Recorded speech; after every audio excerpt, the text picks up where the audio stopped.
శాసనసభ్యులు వచ్చేటువంటి రిక్వెస్ట్ల అధ్యక్ష వాళ్ళ ప్రాంతాల్లో నుంచి మాకు ఇవి చేయాలి అవి చేయాలి అని అంటే వాళ్ళకి సమాధానం చెప్పడము ఎంత ఇబ్బందికరం అధ్యక్ష. వ్యక్తిగతంగా ఆర్థిక మంత్రిగా నేను చూసుకుంటే అధ్యక్ష నా రాజకీయ జీవితంలో నేను నో అని ఎప్పుడు కూడా చెప్పలేకుండా పెరిగాను అధ్యక్ష.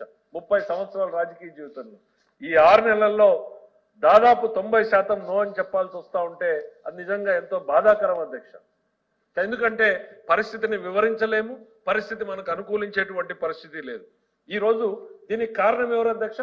గత 5 ఏళ్లలో వీళ్ళు అవలంబించినటువంటి విధానం కదా. డెవలప్మెంట్ అనేటువంటి పదానికి అర్థం లేకుండా చేయడం కదా అధ్యక్ష.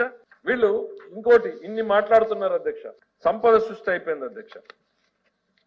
ఇక అసలు క్యాపిటల్ ఎక్స్పెండిచర్ మీద వెళ్లే ముందు ఒకటి చెప్పాలనుకుంటున్నాం అధ్యక్ష. ఈ సంపద సృష్టిలో మేం చూసిండే సంపద సృష్టి ఏంటంటే సమాజంలో సంపద సృష్టి పెరిగితే ప్రభుత్వానికి ఆదాయం పెరుగుతుంది.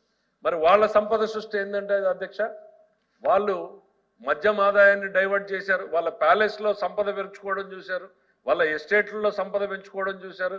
ఇవాళ ప్యాలెస్లు ఎస్టేట్లు కళ్ళ ముందు కనపడతా ఉన్నాయి అధ్యక్ష. వాళ్ళ సంపద ఎట్లా పెరిగిందో మనం కళ్ళ ముందు చూస్తున్నాం. మద్యం ఆదాయం పక్కకు మరలింది, వాస్తవం కాదా అధ్యక్ష?